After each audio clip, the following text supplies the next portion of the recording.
لوگوں اپنے پروردگار سے ڈرو کہ قیامت کا زلزلہ ایک حادثہ عظیم ہے۔ اے مخاطب،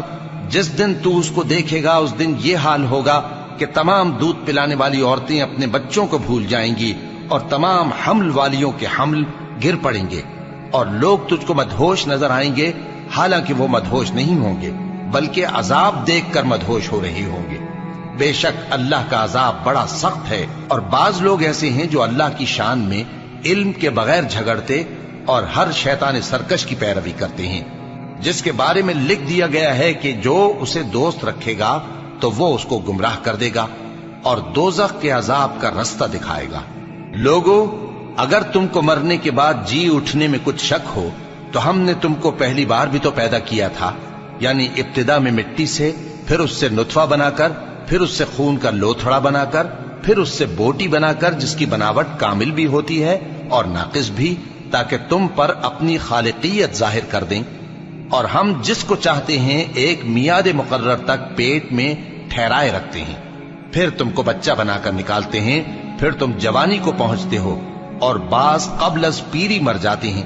اور بعض بڑھاپے کی نہایت خراب عمر کی طرف لوٹائے جاتے ہیں کہ بہت کچھ جاننے کے بعد بالکل بے علم ہو جاتے ہیں۔ اور اے دیکھنے والے، تو دیکھتا ہے کہ ایک وقت میں زمین خشک پڑی ہوتی ہے، پھر جب ہم اس پر مے برساتے ہیں تو وہ شاداب ہو جاتی اور ابھرنے لگتی ہے اور طرح طرح کی بارونق چیزیں اگاتی ہے۔ ان قدرتوں سے ظاہر ہے کہ اللہ ہی قادر مطلق ہے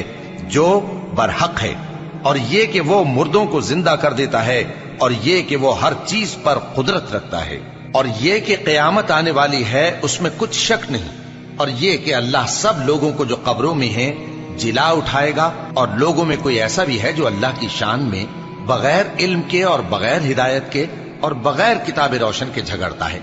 اور تکبر سے گردن موڑ لیتا ہے تاکہ لوگوں کو اللہ کے رستے سے گمراہ کر دے۔ اس کے لیے دنیا میں ذلت ہے، اور قیامت کے دن ہم اسے عذاب آتش سوزاں کا مزہ چکھائیں گے۔ اے سرکش، یہ اس کفر کی سزا ہے جو تیرے ہاتھوں نے آگے بھیجا ہے،